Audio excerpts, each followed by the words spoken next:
Hello, I'd just like to introduce myself. My name is John Munro. I'm an abstract artist and I live and work in the New Forest area of Hampshire. I've got a small studio, art studio. It's called the New Forest Art Studio at a place called Emery Down, which is a hamlet. It's about half a mile from the capital of the New Forest called Lyndhurst. And I rent this very, very old barn. Well, it used to be a grain store, and then it used to be a piggery. So it's very, very old. It was built about, the farmer tells me it was built around about the 1500s. So it's a fair age, and it looks very, very old. It's got a very old tiled roof and thick walls. But when I took it over, I had to clean it. It's full of black, gigantic black garden spiders. So I had to took about a month to get it in condition, good enough condition to work in. So that's where I work. But it's very, very, very, very nice with the New Forest on the doorstep. It's got a very nice pub, the very old New Forest Inn, just down the lane. Do very nice lunches there. Very oldie world, very friendly staff. So that's where my studio is. And what I do, I've been for the last few years actually. I've been doing abstract paintings. Now this is a fairly recent one. There's nothing. That's a fairly recent one. The thing is that why I'm showing you this is that. The canvases I use are what they call deep frame. So they're chunky, what they call chunky. They don't need any frames at all. The frames, picture frames, they're old-fashioned now. So these, when you have one of these kind of abstract paintings on a plain, ideally a plain wall, ideally white or off-white, they fit flush to the wall. That's how they fit. You can get special attachments there so that when you put them on the wall, hang them on the wall, they fit flush. They look really good. These are painted in what they call acrylics, which are very similar to oil, but they're water-based. I mean, I find they take quite a while to dry. I put my paint on fairly thickly, so 3 or 4 days even. This isn't quite so bad because it's fairly more smoother. They're painted black, as I said. On the back they have a little brass plaque which says New Forest Art Studio. My well, you know the web page because you're looking at this, but it's called Abstract Creations New Forest.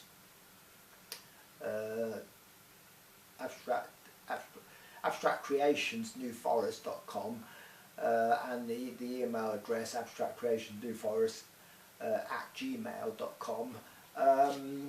But these, as I say, these are very, although they're painted, these are painted on professional grade canvas, and though they seem, you know, fairly flimsy maybe, they would last probably a few hundred years, so quite remarkable really.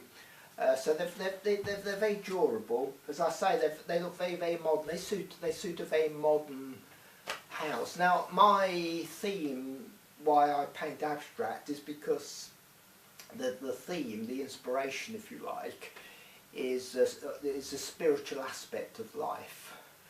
I would say that everybody you see, everybody you meet, you included, everybody first and foremost, they are a spiritual individual. They're spiritual. Everybody is a spiritual person. But while on this globe, on the earth, while we're here, we have, of course, a physical form. Life generally, I mean, life is quite short. Even if you live 70, 80, 90 years, it's quite short. And I would say that when people die, everybody's going to die. Everybody thinks they are never going to die, but everybody does die. When you die, all that happens really is you just leave your physical body behind and you go back to where you came from, the spiritual sphere. So that's what I'm interested in. I'm not interested in the material aspect of life, you know, like we get so many commercial pressures, don't we, to buy the latest smartphone, get the latest car, the latest plasma TV, what holiday. People, you talk to people, that they say what holiday they're going to go, what clothes they want. They're obsessed with the material aspect of life, but life is, of course, is far more. There's far more to life than all this materialism, which essentially really can be quite unfulfilling. Really, you sort of buy something and then after the novelties wore off, you know, you want something more in life. So the thing with abstracts, painting abstracts, is I can express this spiritual aspect of life, which I think is far more important. I mean, it always surprises me that, you know, you get talking to people, they're confused by things like, is there a God? You know, very simple answer to that. What's the purpose of life? Again, very simple answer. What is love?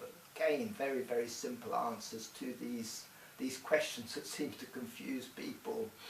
And of course, these days, of course, we've got a lot of depression. And depression itself, of course, that's caused by people who have I would say, have an unsatisfactory lifestyle, what they can't escape from. So that doesn't, you know, this causes a conflict in the mind. Depression, of course, manifests itself in all sorts of strange ways. It's not just a person sat quiet, withdrew in a room. These people have to go out in the world and work and mix, and that's when it manifests itself in all strange ways, this depression, like panic attacks and goodness knows what else. So very unpleasant illness. And as I say, it's caused by people living an unsatisfactory life. So that's what as I say, I can express artistically the spiritual aspect of life. Now, in the UK in particular, now people in the UK they're not really interested. They don't understand anything about art generally. But you know, it's an alien thing. It's all sports, isn't it? You know, and so they think. A lot of people think that the good art, the more photographic something is, so like a landscape, for example, the more photographic it is, then that's a sign that it's really good art. Now, that is not art at all. That's not art at all. That's just graphic illustration. These people that assert that they're artists and they do that kind of art, they're just graphic illustrators. That's all they are. And it's important to say that this so-called sort of traditional art, if you can call it art, I've just used art in the inverted commas, it has no artistic value whatsoever. So if you get like in this area, you get middle-class people, and they've got the house and they want a picture on the wall, painting on the wall, and they will go out and they will buy a New Forest landscape with ponies grazing, for example. And they think to themselves, because they don't know anything about art, they think, oh, we're safe, you know, that's a nice bit of art. It won't increase in value. It's got no artistic value whatsoever, zero. And it's the same for all this kind of graphic illustrative work. And these artists that do that kind of work, like years ago there was one called David Shepherd who done these very nice elephant paintings and African scenes. No artistic value. He said, I'm not recognised by the art establishment. I can't understand it. I do these very popular, sell well, very popular paintings, and I'm ignored by the artistic establishment. That's because he wasn't actually an artist. He was a graphic illustrator. No artistic value, but importantly, these kind of paintings, because people buy them and they like them, they've got considerable commercial value. So there's a man who does, for example, Scottish man. He does a picture of a butler with an umbrella, a couple on the beach. Lovely painting, no artistic value there, but a lot of commercial value.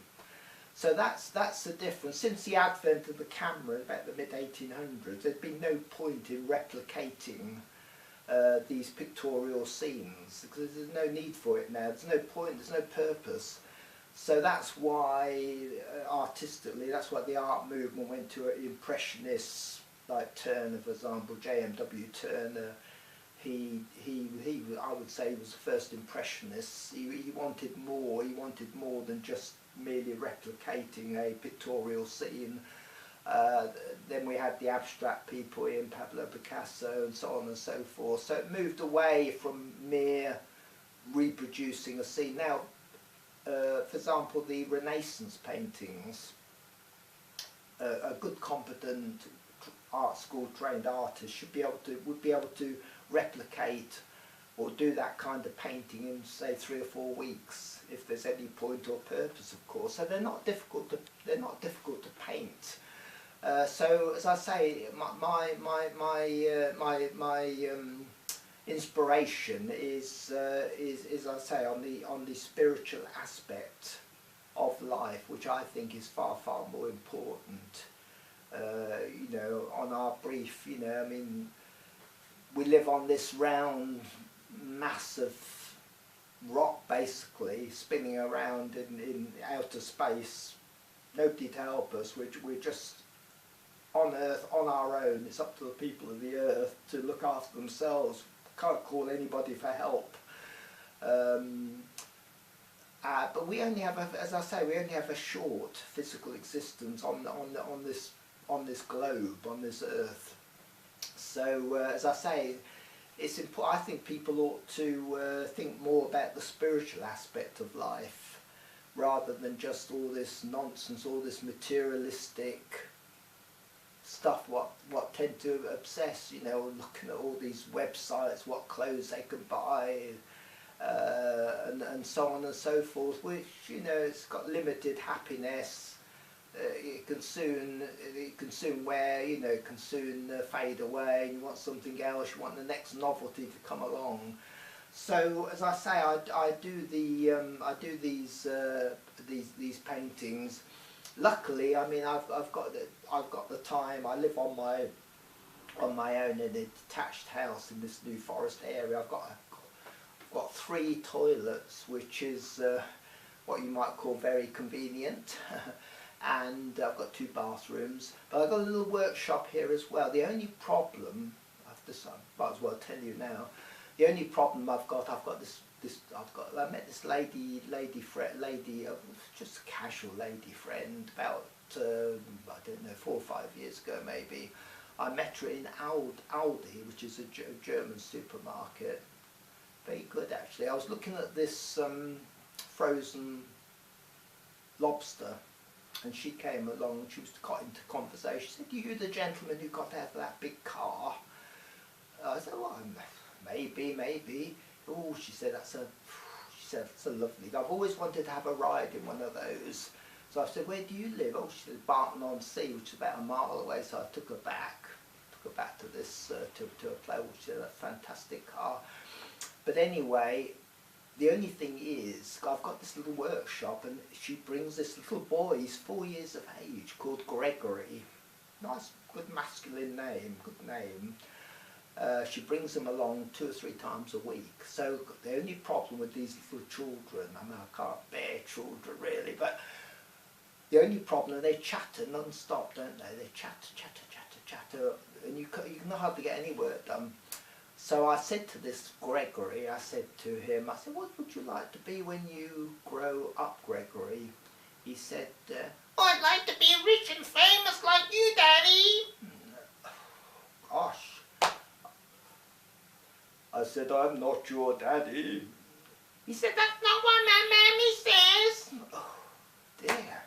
You know what they say, because 4 years of age, they're very honest at that age. So, I mean, keep this between you and me. Don't breathe a word of this, because I'm single. I've never married, actually. My family think I'm gay. But no, I have to be honest. You know, this little boy, you know, I would say he does have my good looks. I'll say no more.